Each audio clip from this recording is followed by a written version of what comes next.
Mateo 24, en los versículos 37 al 39, Jesús cuenta cómo los días en los que vivió Noé serían un reflejo del fin de los tiempos.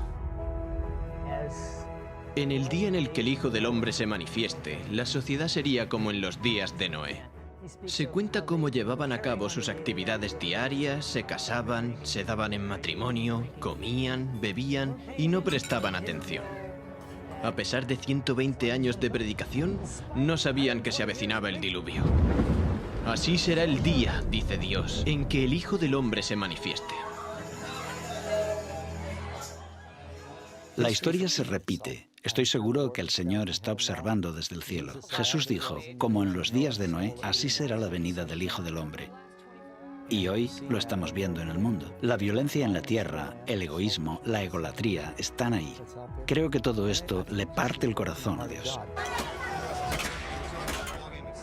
Quizá la lección práctica más importante que podemos aplicar en la actualidad es: ¿qué significa subirse al arca? Vivimos en el tiempo del juicio, vivimos en el ocaso de la historia del mundo. Estamos ante el umbral de la eternidad.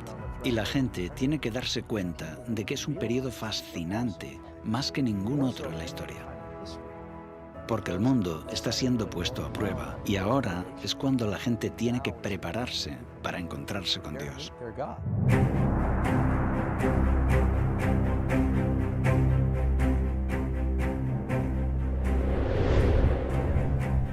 Lo que ocurrió antes del diluvio volverá a suceder justo antes de la segunda venida de Cristo. Aquellos que no tienen una perspectiva, que no estudian el mensaje de las Escrituras, seguirán con su vida como hasta ahora y no verán venir el final. Soy Jeff Reich, director de Layman Ministries. Lo que ahora vas a presenciar no se parece a nada de lo que hayas visto antes. No solo vamos a investigar la historia del diluvio, también buscaremos las raíces de la evolución y cómo ha influido en la sociedad occidental. Y lo más importante, veremos cómo la historia de Noé ayuda a explicar las páginas de la profecía bíblica. Esta es la historia de Noé y el diluvio, como nunca antes la habías visto.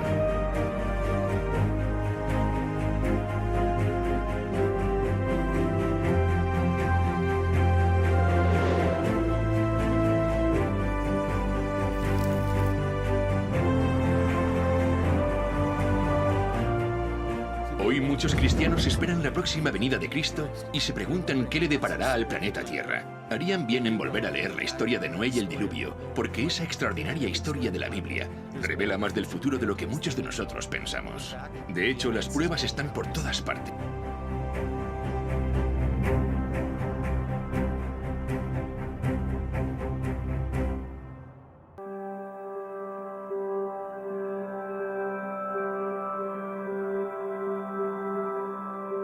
Dios es amor.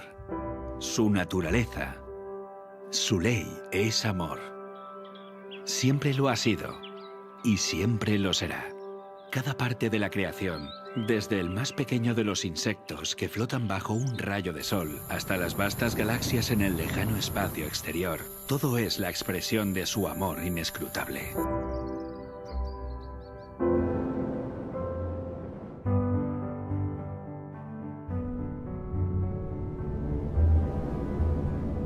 No cabe duda de que el mundo antes del diluvio hablaba del amor de Dios. Todo era absolutamente precioso. Su amor se expresaba en todo lo que se podía ver. Desde la forma de vida celular más pequeña al ser más complejo creado por él, Adán, todo era perfecto.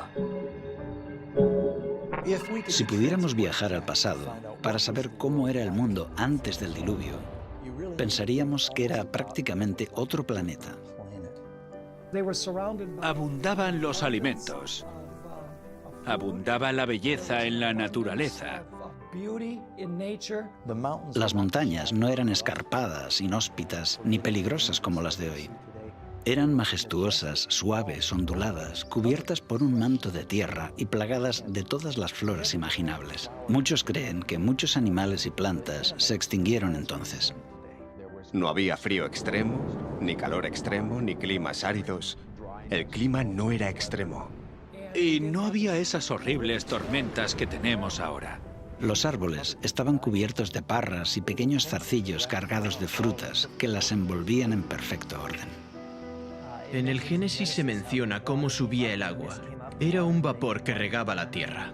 El suelo se regaba por un sistema de riego automático. Según el capítulo 2 del Génesis, subía un vapor de la tierra. La lluvia era algo desconocido. Piedras preciosas, oro y plata abundaban en la superficie de la tierra. Describe un paraíso que, en muchos aspectos, era la biosfera perfecta que permitiría que tanto seres humanos como animales prosperaran. La esperanza de vida de las personas era muy larga, según la información que la Biblia nos da. Cuando Dios lo creó, dice, es bueno, bueno, muy bueno. Y frente a toda esa belleza, el hombre pecó. No tenía excusa, porque Dios ya le había provisto todo. Todo estaba en armonía. Y todo era perfecto. Resulta obvio que no vivimos en un mundo perfecto. De hecho, si consideramos que más del 70% de la Tierra está cubierta de agua, este planeta ni siquiera resulta demasiado acogedor para la vida humana.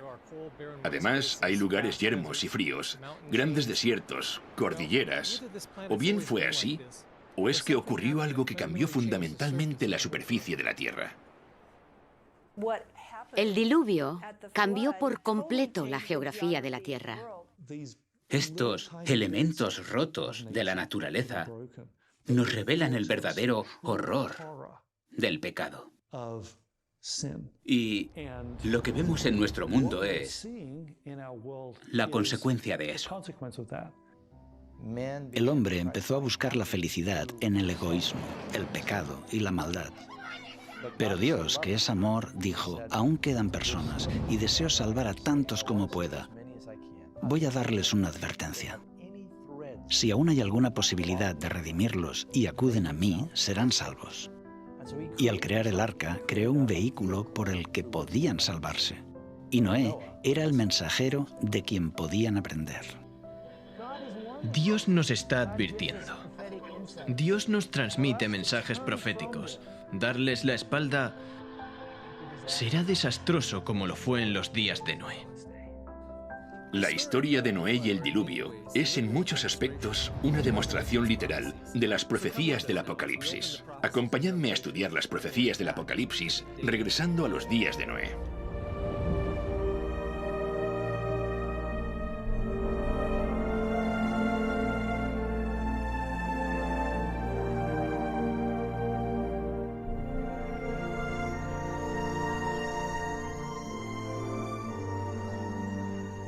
En los días de Noé había signos de decadencia, pero la tierra era aún rica y hermosa gracias a la providencia divina. Las colinas estaban pobladas con árboles majestuosos que sostenían las parras cargadas de frutas. Vastas llanuras revestidas de verdor y del dulce aroma de miles de flores. Los frutos de la tierra eran de una gran variedad y de una abundancia casi ilimitada. Los árboles superaban en tamaño, belleza y perfecta simetría a los más hermosos del presente. Su madera era fina y noble, muy parecida a la piedra y apenas un poco menos duradera que esta. Abundaban el oro, la plata y las piedras preciosas. La raza humana aún conservaba mucho de su vigor original. Solo unas pocas generaciones habían pasado desde que Adán tuvo acceso al árbol de la vida, y la vida del hombre aún se contaba en siglos.